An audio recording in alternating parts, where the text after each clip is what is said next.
Salut à tous et merci de regarder cette nouvelle vidéo. On parle d'une église cette fois-ci. Alors bon, toute table Mordheim qui se respecte doit avoir son cimetière, ça c'est fait. Et du coup maintenant on va faire l'église. Je voulais qu'elle soit un petit peu en hauteur pour qu'elle domine un petit peu le champ de bataille. Et donc j'ai pas de plan précis dès le début. Donc j'espère que là ça va vous plaire.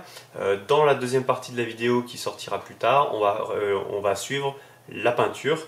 Donc j'espère qu'elle va vous plaire cette vidéo. On la commence, je vous commente tout ça au fur et à mesure et je vous dis à bientôt. Alors ici, un petit aperçu de ce que ça va donner. Allez, c'est parti. Donc du coup, on commence par faire un plan. Le plan de l'église.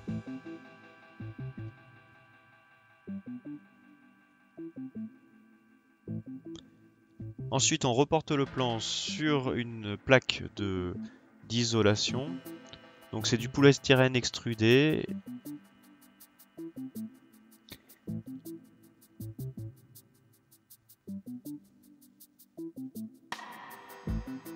Donc je le double en hauteur parce que sinon ça aurait pas été assez haut.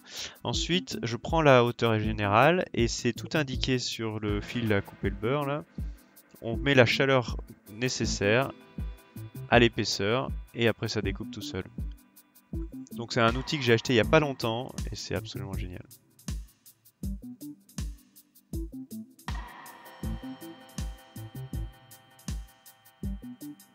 En 2 secondes, voilà ce que ça donne.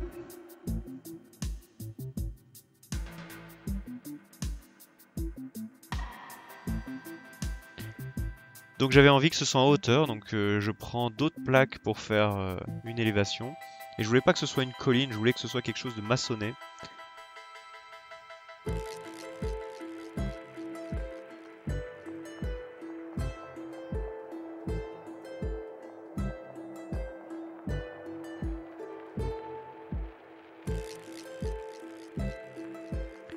Donc on grave les pierres au stylo.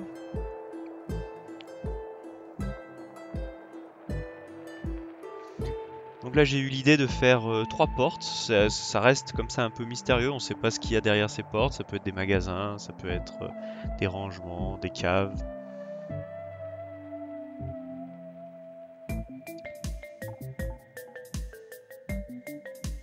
Donc la sculpture des pierres de ce côté-là, vous verrez qu'elle n'est pas filmée, tout simplement parce que j'avais pas la caméra était mal centrée.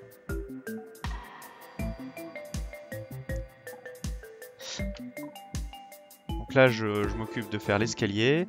Donc pour ça, pour que les marches soient réalistes à une bonne échelle, j'ai pris une figurine.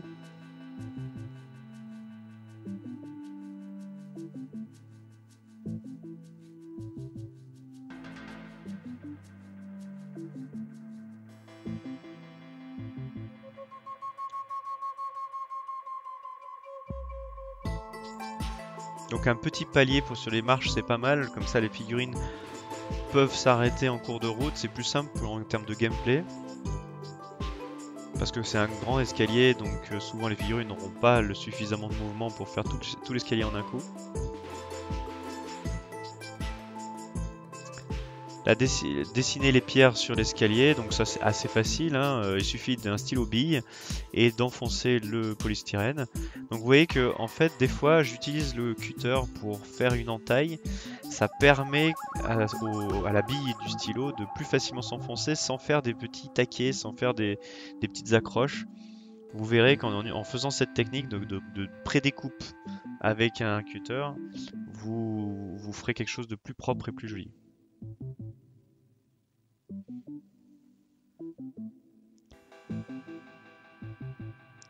Vous voyez, donc là, avant d'enfoncer le stylo, je découpe au cutter. Et vous voyez que là, en 2 secondes, du coup, le stylo s'enfonce bien. Et ça fait vraiment propre.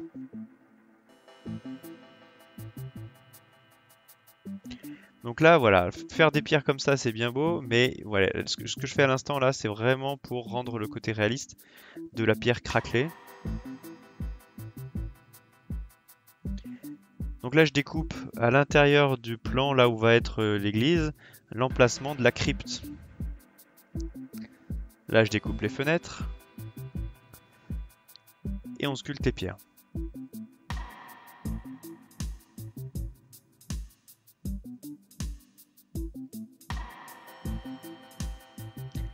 Important quand on sculpte les pierres, c'est que ce soit des pierres réalistes, c'est-à-dire qu'il faut que les pierres se chevauchent correctement, comme une construction réelle.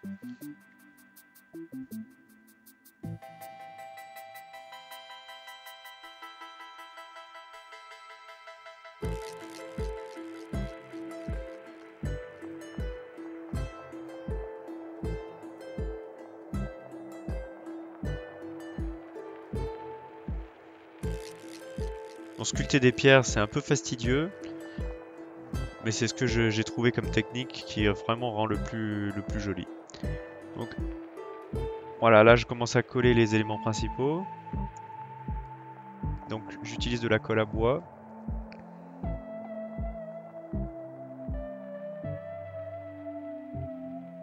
J'enlève avec un petit pinceau les surplus de colle. Et là, je m'attelle du coup au pavement de l'intérieur de l'église. Donc pour ça, j'utilise du Dépron 5 mm.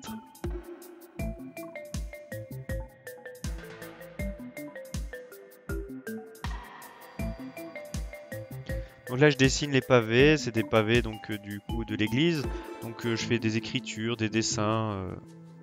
Ça donne une petite des détails qui sont un peu jolis. Donc là, j'ai décidé, comme j'ai fait une crypte en dessous, pour pouvoir y accéder, j'ai décidé de faire un éboulis. Donc pour ça, je casse de façon un peu aléatoire les pavements.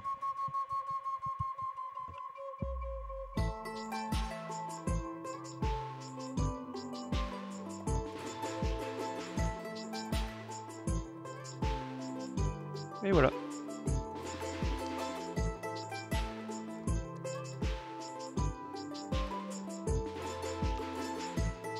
Donc là, mon église n'a pas de fond et n'a pas de porte. Donc là, je suis en train de créer le mur qui va me permettre de faire la porte.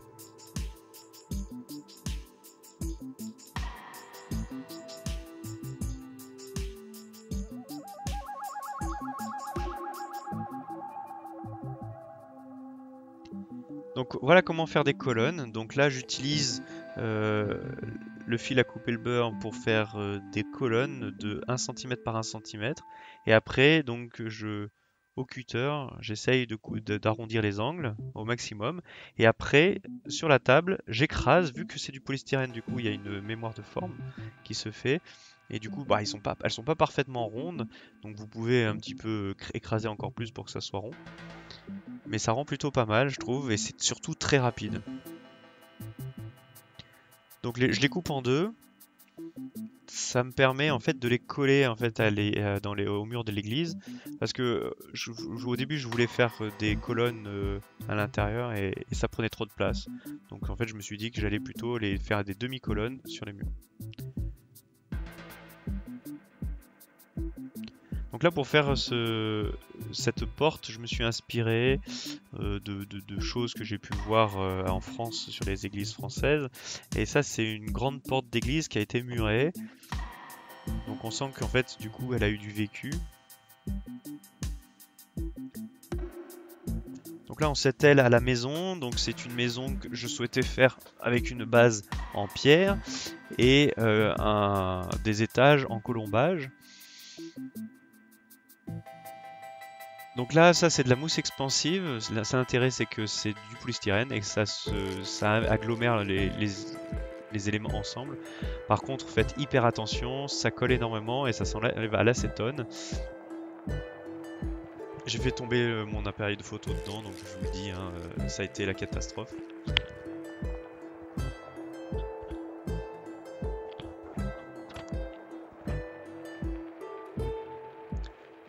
Donc là encore avec un autre fil à couper le beurre, Game Workshop, j'ai pu enlever des morceaux de la structure de façon un petit peu comme ça anarchique pour montrer le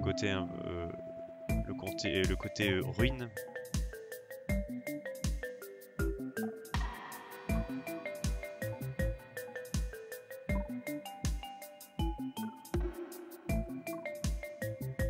Donc là c'est un petit grillage que j'ai trouvé, que j'ai récupéré, je sais plus où, dans une poubelle, mais ce petit grillage permet de faire comme s'il y avait des restes de vitrail. Donc vous voyez cette mousse expansive, une fois qu'elle a durci, elle se découpe un peu comme du polystyrène, donc c'est pas mal quand même pour faire les jonctions.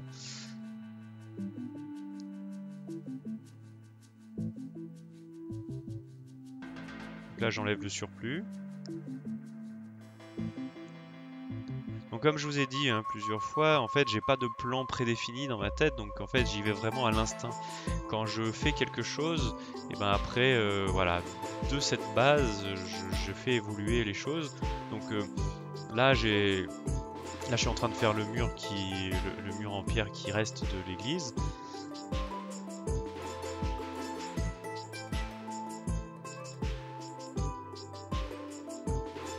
Avec des fissures et des petites routes, comme tout va bien. Voilà, et une fois posé.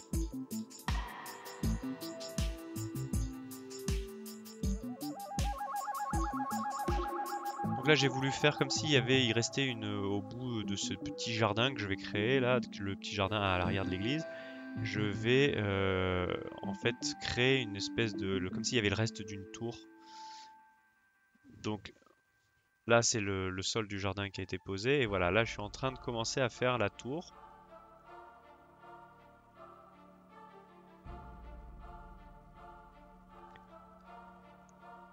Donc là je fais la meurtrière, donc j'ai pris encore une figurine pour l'échelle.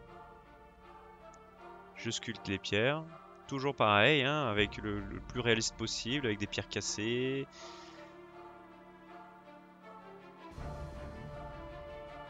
Donc ici j'avais pas sculpté encore les pierres, donc je les sculpte de la même façon que j'ai sculpté toutes les autres pierres de tout le bâtiment. Donc ça c'est... Voilà, je passe assez rapidement dessus, on va pas non plus perdre trop de temps là-dessus, c'est une technique que vous commencez à connaître par cœur. Alors là par contre vous allez voir que je vais prendre mon stylo, en fait l'arrière de mon stylo, et je vais taper comme un âne sur les pierres, et ça a pour intérêt en fait d'enfoncer certaines pierres. Voilà, de façon aléatoire comme ça, et après on finit d'enfoncer, ce qui fait que du coup on a des pierres qui sont plus profondes que d'autres, et voilà, c'est tout, c'est vraiment réaliste. Donc là je fais le petit pont. Alors j'avais envie, je sais pas si vous avez vu mes autres vidéos, mais en fait c'est les décors que je fais, c'est des décors qui font 30 par 30 et qui vont s'adapter dans des emplacements spéciaux sur ma table de décor Mordheim. Et en fait, pour qu'il y ait un côté un petit peu plus enchâssé des bâtiments, je voulais que un morceau de ce bâtiment là passe au-dessus de la route. C'est pour ça que j'ai fait un petit pont.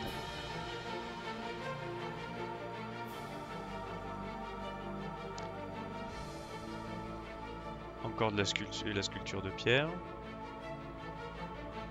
Là j'ai fait des poutres, toujours en polystyrène extrudé, que j'ai découpé avec le fil à chauffer là. Et là je fais des poutres pour faire le toit du cœur de l'église. Donc on passe assez vite dessus, hein, voilà, c'est pas si compliqué que ça. Faut être méthodique.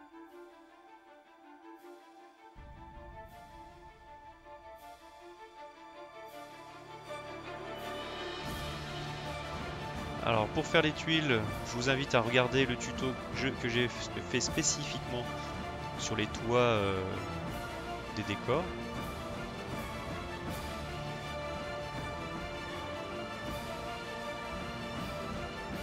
Donc voilà, on fait ça sur toutes les faces du toit.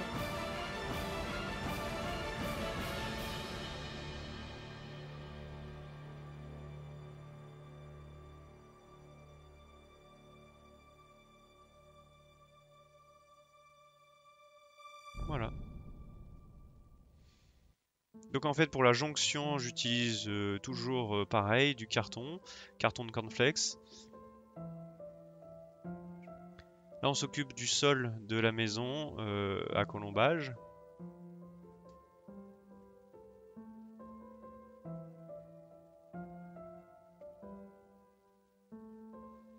Allez, on s'occupe des murs maintenant. Alors pour faire le pavement en pierre des murs du rez-de-chaussée de la maison, j'utilise une technique qui est vraiment connue, où voilà, on fait des petites bandelettes et on les colle une par une sur ce mur. Donc c'est de la colle à bois.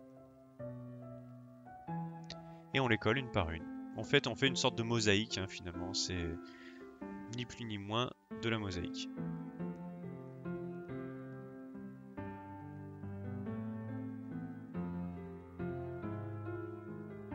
Alors pourquoi je fais cette technique là alors que tout le reste j'ai fait de la technique du coup de sculpture de pierre? Parce que ça change les textures, ça change les techniques et c'est ça qui est réaliste. Donc là avec du plastiroc, je bouche les trous. Ça permet de faire la jonction entre les différentes parties. Parce que s'il y avait des gros trous à droite à gauche, bah ça serait tout simplement moche. Donc là c'est en fait c'est comme un peu un enduit de rebouchage, c'est un peu pareil, sauf que l'intérêt c'est que il y a un peu de plastique là-dedans, c'est pour ça qu'ils s'appellent plastiroc. Alors c'est un peu fouillis comme ça visuellement, mais je pense que ça va faire vraiment réaliste. Une fois peint. Donc là on fait le colombage, donc du coup j'ai fait la partie haute de la maison, et là petit à petit du coup avec du balsa je crée le colombage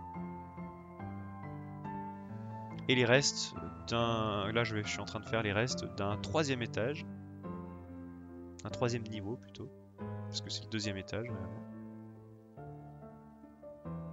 Voilà.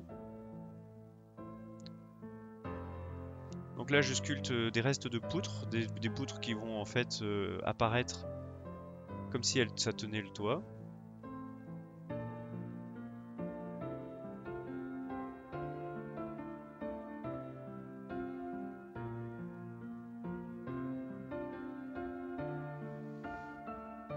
Et l'idée c'est de faire ça sur tout l'étage, tout le bâtiment, à chaque fois qu'il y a du colombage. Donc là, souvent quand on n'a pas envie de se faire braire et qu'on n'a pas envie de faire non plus 10 000 niveaux et qu'on a envie que ça aille vite, et ben on profite du fait que ce soit une ruine pour tout casser.